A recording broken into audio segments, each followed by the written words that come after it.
నమస్తే, welcome to #you. నేను మీ రాజేష్. తెలంగాణలో ప్రస్తుతం రాజకీయ వర్గాలన్నింటిలో కూడా జూబ్లీహిల్స్ ఉప ఎన్నిక గురించి చర్చ జరుగుతోంది. మరీ ముఖ్యంగా మైనారిటీ సెగ్మెంట్, ఆ ఓట్ బ్యాంక్ ఎవరికి సొంతం కాబోతోంది అనే చర్చ అతి పెద్దగా వినిపిస్తోంది. ఈ నేపథ్యంలో సీఎం రేవంత్ రెడ్డి సంచలన నిర్ణయంగా చెప్పుకోవచ్చు అజరుద్దీన్ని కొంత రేవంత్ క్యాబినెట్లకి కొంత తీసుకెళ్ళటం. మరోవైపు ప్రమాణ స్వీకారం కూడా 1-2 రోజుల్లోనే ఉండే అవకాశం ఉంటుంది, పోలింగ్ లోపే జరిగే అవకాశం ఉంటుందనే ప్రచారం జరుగుతోంది. ఈ నేపథ్యంలో అజరుద్దీన్కి మంత్రి పదవి ఇస్తే ఖచ్చితంగా మైనార్టీలందరూ కూడా కాంగ్రెస్ పార్టీ వైపే ఉండే అవకాశాలు ఉంటాయా, లేకుంటే ఆ పొలిటికల్ ఈక్వేషన్స్, క్యాస్ట్ సమీకరణాలు ఏ విధంగా మారే అవకాశాలు ఉన్నాయి మాట్లాడదాం. అట్లాగే ఇప్పుడు ఇదే మంత్రి పదవికి సంబంధించి పెద్ద ఎత్తున మోడల్ కోడ్ ఆఫ్ కండక్ట్ కొంత వయలేషన్ జరుగుతుందంటూ కూడా సీఎం రేవంత్ రెడ్డి పైన బీజేపీ కూడా ఇప్పటికే ఎన్నికల సంఘానికి ఫిర్యాదు కూడా చేసినటువంటి నేపథ్యం కూడా కొంత డిస్కషన్ పాయింట్ గా మారుతుంది. సో ఇటువంటి సందర్భాల్లో మనతో పాటు చాణక్య స్ట్రాటజీ అధినేతగా ఉన్నటువంటి ముఖేష్ గారు మనతో పాటు జాయిన్ అవుతున్నారు. డిస్కస్ చేద్దాం. నమస్తే ముఖేష్ గారు. నమస్తే రాజేష్ గారు. ఏంటి సార్ మీ సర్వే ఫుల్ తెలంగాణ రాష్ట్ర వ్యాప్తంగా చర్చనీయాంశంగా మారుతుంది, వైరల్ గా మారింది మీ సర్వే. మీ సారాంశం పెద్ద ఎత్తున ఇప్పుడు అందరూ జనాలు మాట్లాడుకుంటున్నారు.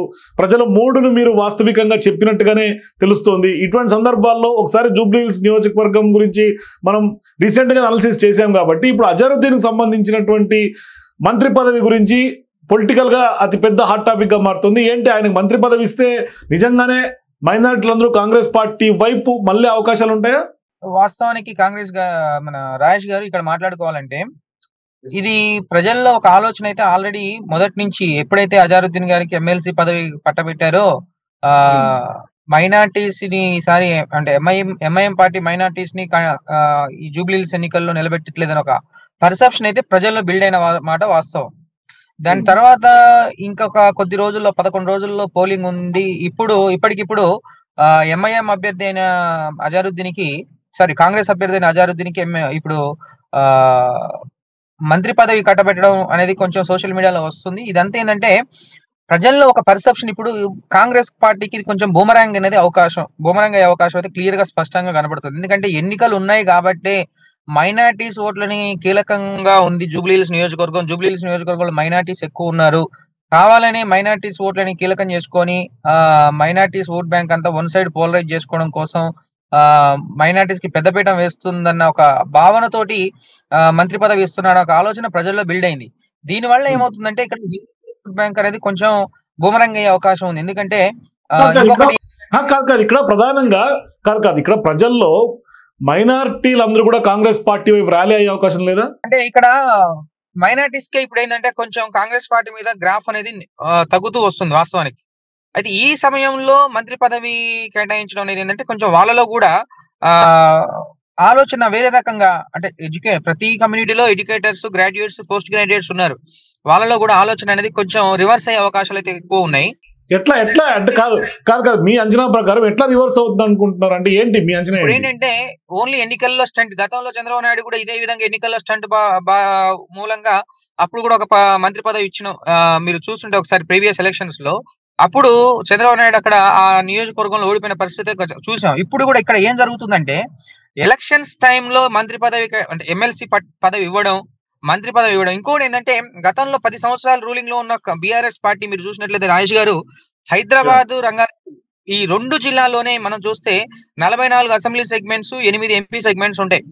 గతంలో బీఆర్ఎస్ అధికారంలో ఉన్నప్పుడు ఏంటంటే కేసీఆర్ స్ట్రాటజికల్ గా ఏం చేశాడంటే 2 జిల్లాల్లో కలిపి 6 మంత్రులను చేయడం జరిగింది గతంలో క్యాబినెట్ లోకి. కానీ ఇప్పుడు తెలంగాణలో కాంగ్రెస్ గవర్నమెంట్ వచ్చిన తర్వాత రంగారెడ్డి గాని, హైదరాబాద్ గాని, నిజామాబాద్ గాని ఈ 3 జిల్లాల్ని మర్చిపోయి, అంటే 3 జిల్లాల్లో ఇంతవరకు కూడా మినిస్ట్రీ అనేది ఇవ్వలేదు. కానీ ఈ 2 జిల్లాల్లో మీరు చూస్తే కాంగ్రెస్ హైదరాబాద్ గాని, రంగారెడ్డి గాని చూస్తే రంగారెడ్డి జిల్లాలో ఒకే ఒక్క స్థానం మనం గెలవడం చూసాం, సీనియర్ నేత అయినటువంటి మల్రెడ్డి రంగారెడ్డి గారిని. అదేవిధంగా హైదరాబాద్ లో కూడా మనం ఇటువంటి కాంగ్రెస్ పార్టీ ఎక్కడ గెలిచిన దాఖలాలు లేవు. అయితే ఇప్పుడు జూబ్లీహిల్స్ లో నవీన్ యాదవ్ కు టికెట్ ఇస్తే గెలిస్తే రేపు పొద్దున యాదవ్ కమ్యూనిటీ నుంచి మంత్రి పదవి కూడా ఇచ్చే అవకాశం ఉందని పర్సెప్షన్ కూడా అక్కడ కొన్ని యాదవ్ కమ్యూనిటీలో బిల్డ్ అయింది. ఈ క్రమంలో మైనార్టీ కమ్యూనిటీకి ఎమ్మెల్సీ ఇచ్చిన తర్వాత కొద్ది రోజుల్లో అతి తక్కువ టైంలోనే మళ్ళీ ఇక్కడ మంత్రి పదవి కేటాయించడం ఏంటంటే అది కొంచెం బీసీ ఓట్ బ్యాంక్ లో కొంచెం బూమరాంగ్ అయ్యే అవకాశం అయితే క్లియర్ గా ఉంది.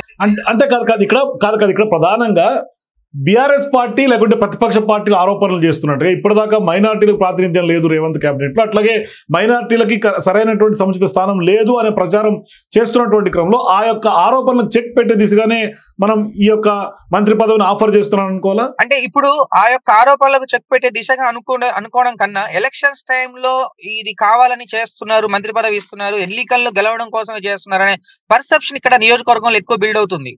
ఇప్పుడు ప్రతిపక్షం కూడా ఏం చేస్తుందంటే రేపు పొద్దున మైనార్టీస్ ఓట్లు కీలకం ఉన్నాయి, కావాలనే మైనార్టీస్ కి మినిస్టర్ ఇస్తుంది, రేపు పొద్దున వాళ్ళు సోషల్ మీడియాలో ఎక్స్పోజ్ చేసుకునే అవకాశాలు ఎక్కువైతే 100% స్పష్టంగా కనబడుతున్నాయి.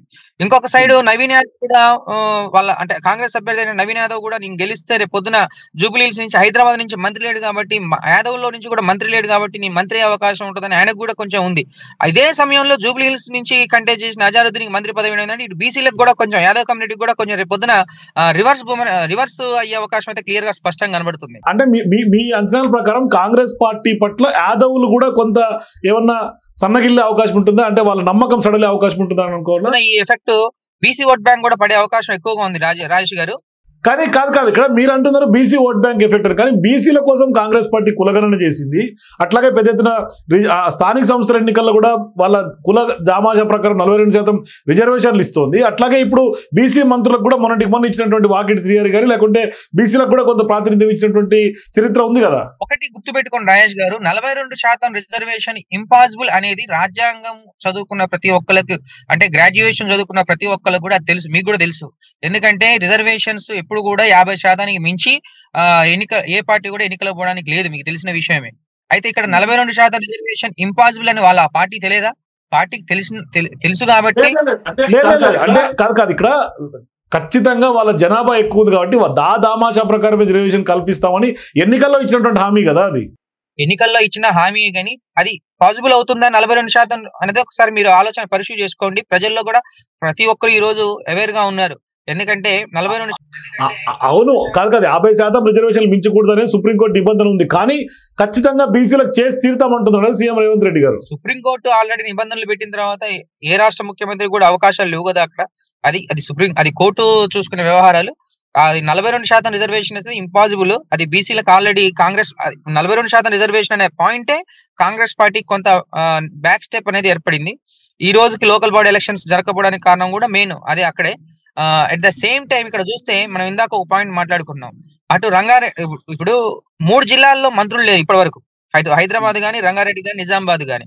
అయితే ఉన్న జిల్లాల్లో ముగ్గురు మంత్రులు ఉన్నారు. మీరు చూస్తే ఒకే కరీంనగర్ జిల్లా చూస్తే ఒకే పార్లమెంట్ లో 3 మంత్రులు ఉన్నారు, ఖమ్మం జిల్లాలో 3 మంత్రులు ఉన్నారు. కానీ రంగారెడ్డి జిల్లా మెయిన్ 42% ఆఫ్ పాపులేషన్ ఉంది హైదరాబాద్ రంగారెడ్డి తెలంగాణలో. ఈ 42% పాపులేషన్ ఉన్న ఈ 2 జిల్లాల్లో ఇంతవరకు మంత్రి పదవి వేయకుండా ప్రస్తుతానికి మళ్ళీ మైనార్టీస్ ని జూబ్లీహిల్స్ ఎన్నికల్లో గెలవాలనే ఉద్దేశంతో మైనార్టీస్ కి మంత్రి పదవి ఇవ్వడం అనేది కాంగ్రెస్ కి ఈ రోజు మళ్ళొక్కసారి బూమరాంగ్. మొన్న నవీన్ యాదవ్ సోషల్ మీడియాలో నవీన్ యాదవ్ మాట్లాడిన వ్యాఖ్యలు కావచ్చు, అంతకుముందు మీడియా పరంగా రేవంత్ రెడ్డి మాట్లాడిన వ్యాఖ్యలు కావచ్చు, అట్ ద సేమ్ టైం ఇప్పుడు కాంగ్రెస్ అధిష్టానం తీసుకున్న నిర్ణయం మంత్రి పదవి ఏదైతే మైనార్టీస్ కి మంత్రి పదవి ఏదైతే నిర్ణయం ఉందో ఇది రేపు పొద్దున కాంగ్రెస్ పార్టీ ఓటమికి దారితీసే అవకాశాలు స్పష్టంగా కాదు. ఇక్కడ ప్రధానంగా ముందు నుంచి ఇదే చర్చ నడుస్తుంది. అంటే అజరుద్దీన్ మంత్రి పదవి అనేది మరోవైపు అంటే కేబినెట్ కూర్పులో భాగంగా 6 బెర్తులు ఖాళీ ఉన్నటువంటి సందర్భంగా గతంలో కూడా మైనార్టీలకి ఖచ్చితంగా ఒక బెర్తు కేటాయిస్తారనే చర్చ ఎప్పటి నుంచి ఉంది. అదేమి ఇవాళ కొత్తగా జూబ్లీహిల్స్ ఎన్నికల నేపథ్యంలో తెర మీదకి వచ్చింది కాదే. అటువంటిప్పుడు ఇక్కడ చేయాల్సిన పని ఏంటంటే ఇప్పుడు 3 జిల్లాల్లో మంత్రి పదవులు లేవు రాజేష్ గారు. ఈ 3 జిల్లాల్లో ఉమ్మడి రంగారెడ్డి నుంచి గెలిచిన కొంతమంది అభ్యర్థులు ఉన్నారు, వాళ్ళకి ఇవ్వచ్చు. At the same time Nizamabad ఇంతవరకు ఒక మంత్రి కూడా నిజామాబాద్ జిల్లాలో లేడు, అక్కడ ఇవ్వచ్చు. ఇప్పుడు మైనార్టీస్ కి ఇక్కడే ఎందుకు ఇవ్వాలి ఎమర్జెన్సీగా ఇప్పటికిప్పుడు అనేది కొంచెం ఆలోచన చేసుకోవాల్సిన అంశం ఉంది. ఎందుకంటే ఈ 3 జిల్లాల్లో మంత్రుల్ని కేటాయించిన తర్వాత మైనార్టీస్కి ఇచ్చుకుంటే ఏంటంటే ఇంకో రకంగా ఉంటుండే. కానీ ఇప్పటికిప్పుడు ఎలక్షన్స్ ముందు జూబ్లీహిల్స్ లో మైనార్టీస్ ఎక్కువ ఉన్నారు కాబట్టి జూబ్లీహిల్స్ లో ఖచ్చితంగా మైనార్టీస్ కి ఇవ్వాలి అని మైనార్టీస్ ఓట్ బ్యాంక్ అంతా పుల్ చేసుకోవాలనే ఉద్దేశంతో ఇక్కడ ఇస్తుండ్రని జూబ్లీహిల్స్ నియోజకవర్గంలో ప్రజల పర్సెప్షన్ అయితే ఆల్రెడీ బిల్డ్ అవుతుంది. మీరు చూస్తే మొన్న సోషల్ మీడియాలో కూడా నిన్నటువంటి వచ్చిన సోషల్ మీడియాలో కూడా మైనార్టీస్ ఓట్లని కీలకం చేసుకొని మంత్రి పదవి కేటాయిస్తున్న ఓన్లీ జూబ్లీహిల్స్ ఎలక్షన్స్ కోసమే. కానీ తెలంగాణలో రంగారెడ్డిని, హైదరాబాద్ ని, నిజామాబాద్ ని ఆల్రెడీ కాంగ్రెస్ ఇక్కడ ముఖేష్ గారు ఇప్పటికే బీజేపీ కూడా ఇదే పాయింట్ రైజ్ చేసింది, ఎన్నికల సంఘంలో కూడా ఫిర్యాదు చేసింది. ఖచ్చితంగా దీన్ని కొద్ది రోజులు ఆపాలి, షార్ట్ బ్రేక్ ఇవ్వాలి. అంటే సీఎం రేవంత్ రెడ్డి గారే కోడ్ ఆఫ్ కాండక్ట్ ని కొంత ఉల్లంఘిస్తున్నారు. ఖచ్చితంగా జూబ్లీహిల్స్ లో నిలబడినటువంటి అభ్యర్థినే ఇప్పుడు ఈ సమయంలో మంత్రి పదవి ఇవ్వటం అనేది కొంత ఖచ్చితంగా ప్రజల్ని మభ్యపెట్టి, అంటే ఒక సెక్షన్ ఆఫ్ ది పీపుల్ని కొంత ఖచ్చితంగా ఎఫెక్ట్ చూపిస్తుంది అంటూ కూడా ఎన్నికల సంఘానికి వాళ్ళు ఫిర్యాదు చేశారు. సో ఇప్పుడు ఆ ఫిర్యాదు నేపథ్యంలో ఏం జరిగే అవకాశాలు ఉంటాయంటారు? 100% ఎలక్షన్ కోడ్ ఉంది కాబట్టి జూబ్లీహిల్స్ లో 100% దీని మీద అయితే యాక్షన్ తీసుకునే అవకాశం అయితే ఉంటుంది. ఇంకొకటి ఏంటంటే ఇప్పుడు రేవంత్ రెడ్డి చేయాలనుకుంటే రంగారెడ్డి జిల్లా ఏదైతే ఉందో ఆ రంగారెడ్డి జిల్లా ఇన్కమ్ సోర్స్ ఎక్కువ ఉంటుంది. మీరు అదే హైదరాబాద్ రంగారెడ్డి చూస్తే ఏంటంటే ఎక్కువ రెవెన్యూ ఉన్న జిల్లా ఏంటంటే రంగారెడ్డి. మీరు చూస్తే అటు సైడ్ చేవెళ్ళ పార్లమెంట్ కానీ రంగారెడ్డి కానీ మీరు అన్ని చూసుకున్నట్లయితే ఎక్కువ ఇన్కమ్ సోర్స్ మనకు అక్కడ కనిపిస్తూ ఉంటుంది. మరి రంగారెడ్డి జిల్లా, నిజామాబాద్ జిల్లాలో కూడా మంత్రుల్ని కేటాయిస్తూ హైదరాబాద్ కూడా మంత్రిని కేటాయిస్తే 100% అయితే కొంచెం ఇక్కడ కాంగ్రెస్ ప్రభుత్వాన్ని నమ్మే అవకాశాలు అయితే క్లియర్ గా ఉన్నాయి. అది కూడా ఇప్పుడు కాకుండా ఎలక్షన్ కోడ్ అయిపోయిన తర్వాత రేపు పొద్దున November 11th పోలింగ్ అయిపోయిన తర్వాత చేసుకుంటే కొంచెం బాగుండే అవకాశాలు అయితే క్లియర్ గా ఉన్నాయి. కానీ మీరు తాజాగా రిలీజ్ చేసిన సర్వే పెద్ద ఎత్తున చక్కర్లు కొడుతుంది. ప్రముఖ మీడియా దినపత్రికల్లో అట్లాగే ప్రముఖంగా మీడియాలో వస్తుంది. అట్ ద సేమ్ టైం ప్రజలు చర్చించుకుంటున్నారు. మీరు ఇప్పటికి కూడా నాకు తెలిసి ఫీల్డ్ లోనే ఉన్నట్టున్నారు, కారులోనే కూర్చొని నాతో మాట్లాడుతున్నటువంటి సందర్భం ఉంది. ఎగ్జాక్ట్లీ. అంటే జూబ్లీహిల్స్ లో తిరుగుతున్నారా లేదంటే బీహార్కి వెళ్ళిపోయారా? లేదు, ఇక్కడ జూబ్లీహిల్స్ లో ఉన్నాము. బీహార్ ఆల్రెడీ వెళ్ళొచ్చు. ఓకే. సో ఏంటి సార్ ఇప్పుడు ఏమైనా గ్రౌండ్ లో ఏమైనా మార్పులు చేర్పులు ఉన్నాయి? ఎందుకంటే షేక్పేట్ కొంత కాంగ్రెస్ వైపు ఉంది అని అన్నారు, కానీ ఇప్పుడు ఆ షేక్పేట్ ఖచ్చితంగా కింగ్ మేకర్ అయ్యే అవకాశాలు ఉన్నాయని చర్చ కూడా జరుగుతుంది. ఏంటి నిజంగానే అక్కడ ఏ ఈక్వేషన్స్ ఉన్నాయి ప్రస్తుతానికి జూబ్లీహిల్స్ లో? షేక్పేట్ డివిజన్ కి వచ్చేసరికి మనకు 72 బూతులు ఉన్నాయి. మీ దాంట్లో ఆల్రెడీ చేసాం. అటు షేక్పేట కావచ్చు, నగర్ కావచ్చు, ఈ 2 పెద్ద డివిజన్లు, ఎక్కువ బూతులు ఉన్న డివిజన్స్. అటు షేక్పేట కీలకమే, అహ్మద్ నగర్ కీలకమే. షేక్పేట్ లో వచ్చేసరికి 72 బూతుల్లో వాళ్ళు అంటే ఎక్కువ పోలింగ్ అవుద్ది అంటే మిగిలిన డివిజన్స్ తో కంపేర్ చేస్తే, ఎర్రగడ్డ, బోరబండతో కంపేర్ చేస్తే పోలింగ్ ఎక్కువ షేక్పేట్ లో అవుద్ది ప్రతిసారి. అయితే షేక్పేట్ లో ఏ పార్టీ లీడ్ వస్తే ఆ పార్టీ గెలుస్తుంది అనేది ఒక గతంలో ఉండే వాస్తవంకి. ప్రస్తుతానికి అయితే షేక్పేట్ లో కొద్దో గొప్ప 2-3% కాంగ్రెస్ లీడ్ లో ఉన్న మిగిలిన డివిజన్స్ అంటే రేవంత్ నగర్ లో మిగిలిన అన్ని డివిజన్స్ లో చూస్తే బీఆర్ఎస్ లీడ్ ఉంది కాబట్టి ప్రస్తుతానికి అయితే బీఆర్ఎస్ గ్రాఫ్ అయితే క్లియర్ గా ఉంది రాజేష్ గారు. ఒక 5-6% బీఆర్ఎస్ గ్రాఫ్ క్లియర్ గా ఉంది. రేపు పొద్దున 100% ఏంటంటే వీళ్ళు పోల్ మేనేజ్మెంట్ సరిగా చేసుకోకపోతే, సోషల్ మీడియాలో స్ట్రాంగ్ ఉన్న BRS party poll management weekend అనుకోండి, ఆ 5-6% నేరో మార్జిన్ అది కొంచెం రివర్స్ అయ్యి 1-2% తో వాళ్ళు గెలిచే అవకాశాలు కూడా ఉన్నాయి రాజేష్ గారు. సార్ ఇప్పుడు ఇంకా 3 బెర్తులు, అంటే మనం క్యాబినెట్ గురించి డిస్కస్ చేసుకుంటాం కాబట్టి 6 బెర్తుల్లో 3 బెర్తులు ఇంకా ఖాళీలు ఉన్నాయి కాబట్టి ఇప్పుడు కాంగ్రెస్ పార్టీ అజరుద్దీన్కి ఇచ్చి మిగతా ఇప్పటికే ఆశావాహులైనటువంటి కోమటిరెడ్డి రాజగోపాల్ రెడ్డి లాంటి వాళ్ళు కానీ, లేకుంటే మైనంపల్లి హనుమంతరావు లాంటి వాళ్ళు, లేకుంటే మైనంపల్లి రోహిత్ లాంటి వాళ్ళు, ఇంకా చాలా మంది అద్దంకి దయాకర్ లాంటి వాళ్ళు, ఇంకా లిస్టు చూస్తే చాలా పెద్ద చేంద్ర లిస్ట్, విజయశాంతి లాంటి వాళ్ళు ఇప్పటికి కూడా ఎమ్మెల్సీ ఇచ్చినప్పటికి కూడా పెద్దగా యాక్టివ్గా కాంగ్రెస్ పార్టీలో పనిచేస్తున్నటువంటి దాఖలాలు లేవు. అంటే ఇటువంటి వ్యవహారం అంతా ఉంది కాబట్టి ఇప్పుడు మళ్ళీ ఈ అజరుద్దీన్కి టికెట్ అంటే మంత్రిగా తీసుకోవడం వల్ల తేనెతొట్టి ఏమన్నా మళ్ళీ కదిపినట్టుగా అయిందా, లేకుంటే ఆశావాళ్ళు కొంత కొంత చిగురించే అవకాశాలు ఉన్నాయా, లేదంటే కొంత క్యాబినెట్ ప్రక్షాళన చేసే అవకాశాలు ఉన్నాయని చర్చ కూడా జరుగుతుంది. పెద్ద ఎత్తున కొంతమంది 3 మంత్రుల్ని పంపించేసి కొత్తగా మంత్రివర్గాన్ని కొంత కూర్పు చేసే దిశగా కూడా కొంత అడుగులు వేసే అవకాశాలు ఉన్నట్టుగా కూడా చర్చ జరుగుతుంది. ఏం జరిగే అవకాశం ఉంటుందంటారు? 100% రాజేష్ గారు, ఇప్పుడు మొన్న ఎమ్మెల్సీ పదవి ఇచ్చినప్పుడు ఎస్సీ కమ్యూనిటీ నుంచి అద్దంకి దయాకర్ కూడా ఇచ్చే అవకాశం ఉండొచ్చు. తర్వాత విజయశాంతి గారిని తీసుకోవచ్చు. అదేవిధంగా ఇబ్రహీంపట్నం నుంచి ఎల్బీ నగర్ రంగారెడ్డి జిల్లా నుంచి గెలిచిన ఒకే ఒక అభ్యర్థి, ఉమ్మడి హైదరాబాద్ రంగారెడ్డి జిల్లాలో గెలిచిన ఒకే ఒక అభ్యర్థి మల్రెడ్డి రంగారెడ్డి, సీనియర్ కాంగ్రెస్ నాయకుడు. ఆయన కూడా క్యాబినెట్ లోకి తీసుకోవచ్చు. అంటే ఎందుకంటే గతంలో స్ట్రాటజీ ప్రకారంగా కేసీఆర్ గారిని గమనిస్తే మనం అటు రంగారెడ్డిలో 3, హైదరాబాద్ లో 3, 6 మంత్రులు చేసి, ఎందుకంటే 42% పాపులేషన్ తెలంగాణ, ఉమ్మడి తెలంగాణ మొత్తం టోటల్ తెలంగాణలో 42% పాపులేషన్ ఇక్కడే ఉంటుంది. రూరల్ ప్రాంతాల్లో నుంచి వచ్చి ప్రజలందరూ ఇక్కడే సెటిల్ అయి ఉన్నారు కాబట్టి ఇక్కడ ప్రజలకు న్యాయం జరగడం ఉద్దేశంతో ఆ రోజు 6 మంత్రుల్ని పెట్టారు. కాబట్టి మొన్న జనరల్ ఎలక్షన్స్ లో ఒక్క స్థానం కూడా, అంటే ఒక ఇబ్రహీంపట్నం మినహాయించి అన్ని స్థానాల్లో బీఆర్ఎస్ గెలిచింది గమనిస్తే. అయితే ఆ స్ట్రాటజీని చేయడంలో కాంగ్రెస్ పార్టీ ఇక్కడ విఫలమైందని చెప్పుకోవచ్చు.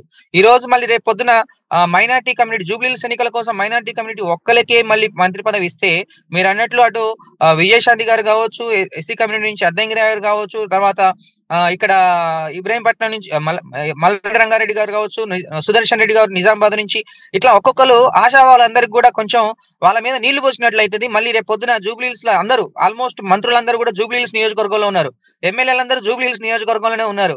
ఆ కార్పొరేషన్ చైర్మన్ అందరూ జూబ్లీ నియోజకవర్గంలో అందరూ అక్కడే పనిచేస్తున్నారు కాబట్టి కొంత నిరుత్సాహం ఏర్పడే అవకాశం ఉంది.